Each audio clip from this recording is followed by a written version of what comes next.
Have you ever felt the weight of social expectations pressing down on you, forcing you to perform, to smile, laugh, and keep the conversation alive, even when you're running on empty? You've tried to blend in, to engage in the social dance, but each attempt leaves you feeling drained and disconnected. What if the solution isn't about trying harder, but understanding yourself better? Many people have discovered that honoring their unique needs and boundaries leads to a deeper sense of peace and authenticity. Before diving into the key reasons behind this struggle, make sure to subscribe to our channel and turn on notifications so you don't miss out on future content that helps you embrace your individuality and navigate the complexities of social life. Let's uncover the secrets to finding balance in a world that demands so much. 1. Highly sensitive people, HSPs, overwhelmed by social stimuli. Highly sensitive people, HSPs, often experience the world more intensely than others, making social situations particularly overwhelming.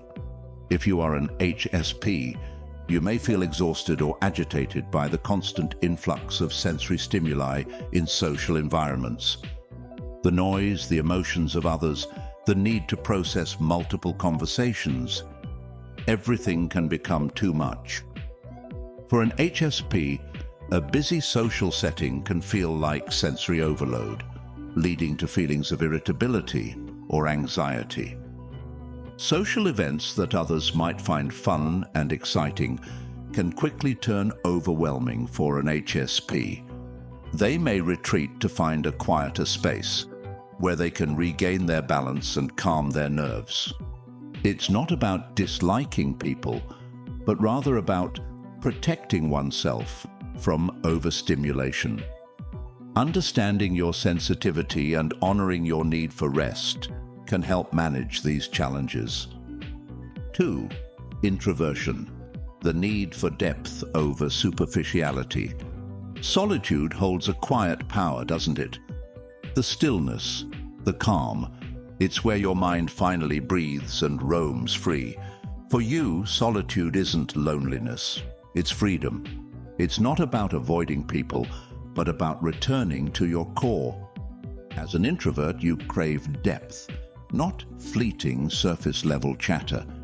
Real conversations that resonate deeply are rare, and most interactions feel like draining transactions, small talk and forced smiles that deplete your energy. It's not that you don't value connection. You do. But when the emotional cost outweighs the reward, you start questioning its worth. Society expects extroversion, being the life of the party, outgoing, constantly on. When you're not, others misunderstand, thinking something's wrong. They miss the vast inner universe you carry, the thoughts and dreams swirling within. So, you retreat, not from disdain, but to protect your essence. Solitude isn't escape, it's self-preservation. Let them call you antisocial if they must. You know the truth. 3. Low self-esteem, the fear of judgment. The reluctance to socialize often stems not from others, but from within. A relentless voice whispering that you're not enough. It convinces you that you're unworthy, uninteresting, or bound to be judged. On the surface, you may appear fine, even confident. But inside, self-doubt storms through, turning every interaction into a minefield of potential mistakes. You replay conversations, overanalyzing every word, every glance, every awkward laugh. Was I boring? Did I say something foolish? This spiraling self-criticism makes socializing feel like stepping onto an unprepared stage, leaving you exposed. Worse, it becomes a self-fulfilling trap. The more you retreat, the more isolated you feel, and the harder it is to re-engage. But this narrative isn't you. It's a lie crafted by your inner critic. The truth? The world is far kinder and less judgmental than you imagine. Recognizing this is the first step to breaking free. The paradox of control, the need to predict social outcomes. For some, the discomfort with socializing comes from a need to control their environment. They want to predict every outcome, every reaction, and avoid any situation that feels unpredictable or chaotic. Social situations, with their unknown variables, can feel overwhelming because they are beyond anyone's control. This desire for control can make it difficult to step outside of your comfort zone. Instead of embracing the uncertainty of social interactions, you may retreat into familiar environments where you feel safe. Learning to let go of the need for control and accepting that not everything can be planned can be a liberating step toward overcoming social anxiety. 5. Social anxiety, the reluctance to face social situations. Social anxiety is more than shyness. It's a mental battlefield where every interaction feels like a looming disaster. Just the thought of walking into a room full of people can make your chest tighten and your palms sweat. Your mind races. What if I say the wrong thing? What if I'm awkward? By the time you arrive, you're already drained from the mental gymnastics. Every smile feels forced, every silence deafening. You analyze every move, your tone, your body language, even how you hold your drink. And when it's over, there's no relief. Only endless replaying of everything you could have done differently. It's not that you don't want to connect, you crave belonging, but the fear of judgment, rejection, or failure makes it unbearable. So you retreat, not by choice, but for self-preservation. For many, this stems from past wounds, embarrassment, rejection, ridicule, triggering intrusive thoughts and heightened sensitivity. The more you avoid, the harder it gets, creating a cruel cycle that isolates you further. But here's the truth. The world isn't as harsh as your mind makes it seem. Breaking free starts with small, brave steps. Facing fears, practicing self-compassion, and seeking support. You're stronger than you think. And with patience, you can reclaim meaningful connections. Take it slow. Your well-being comes first. 6. Toxic social circles. The impact of surrounding yourself with the wrong people. Sometimes, the reason you don't like being around people isn't about you. It's about the people you choose to spend time with. If you find yourself in toxic social circles where negativity, judgment, or forced conformity dominate, it's no wonder that socializing becomes unpleasant. A toxic pack mentality can weigh heavily on you, making you feel as though you must conform to the group's expectations, even if they clash with your values. The longer you stay in such environments, the more you start to believe that socializing itself is draining or unappealing. The solution, however, lies in recognizing that not all social groups are healthy for you. Moving away from toxic people and seeking out those who respect your values and individuality can reignite your interest in socializing. It's not about avoiding people in general, but about surrounding yourself with the right people who foster positive connections. 7. Trust issues, the weight of past betrayals. For many, the hesitation to engage socially stems from trust issues. These aren't merely irrational fears. They often arise from painful experiences of betrayal or disappointment. If you've ever been let down by someone you trusted, the scars from that experience can linger long after the event. Rebuilding trust after betrayal is not easy, and it requires patience and understanding. When trust is broken, it creates a barrier that's hard to overcome, making future social interactions feel risky. This wariness extends beyond just avoiding certain people. It also makes you more sensitive to subtle signs of deceit or inconsistency.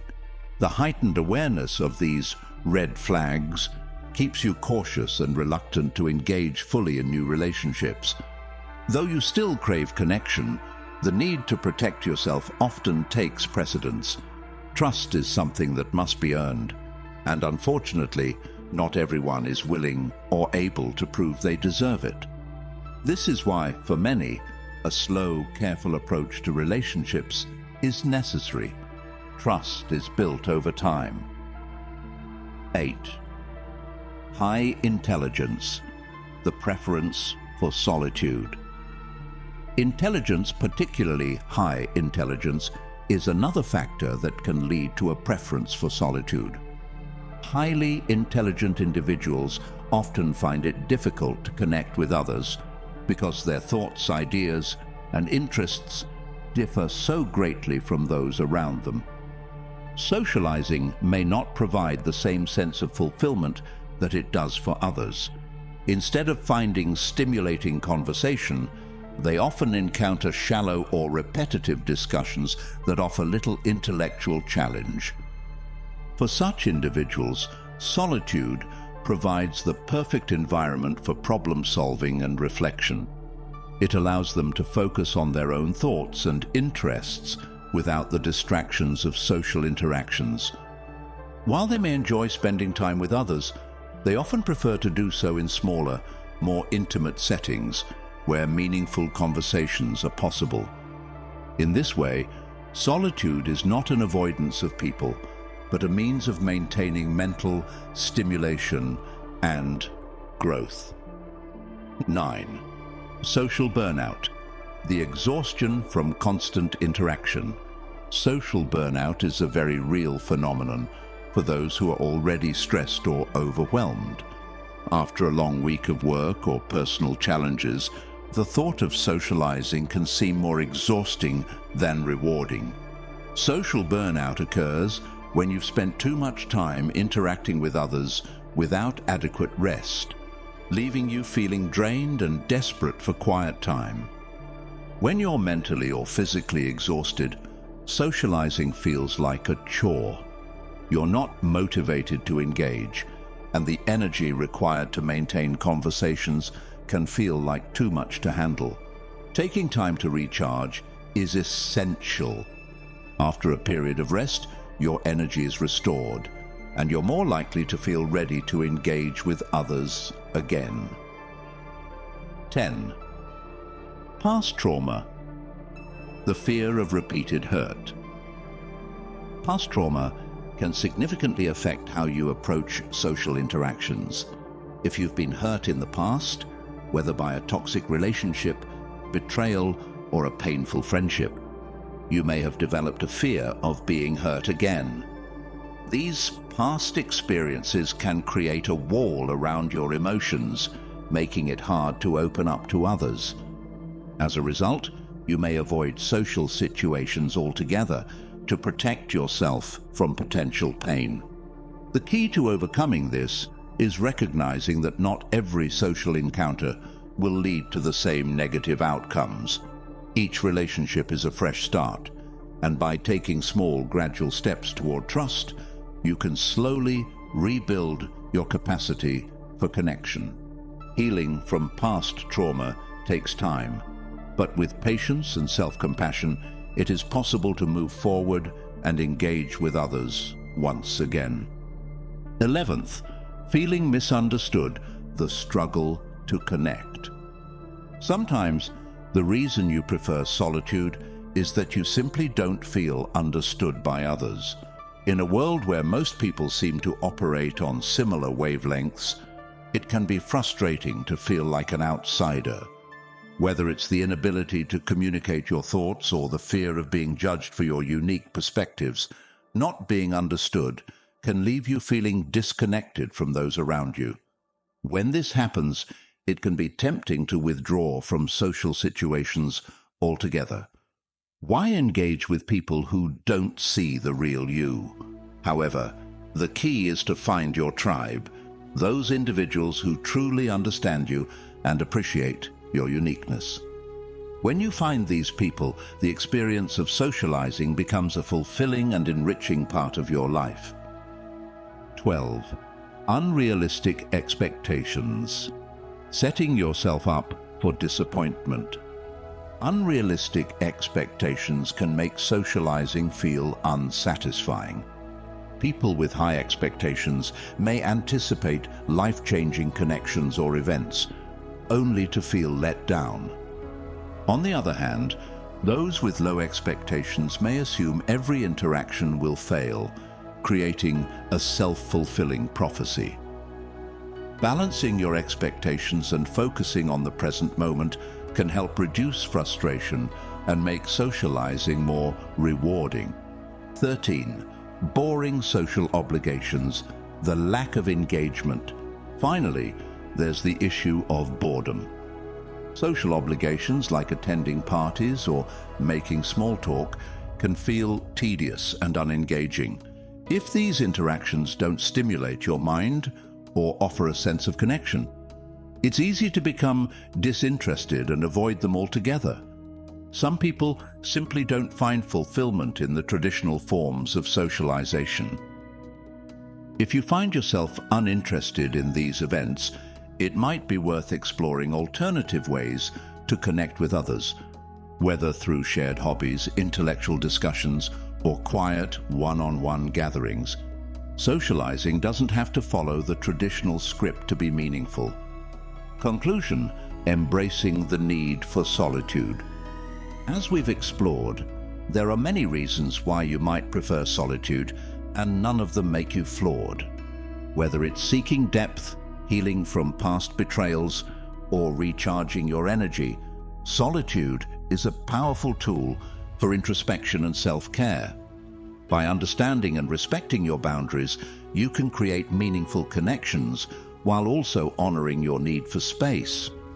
True well-being lies in finding the balance between engaging with others and prioritizing yourself. Thank you for watching this video.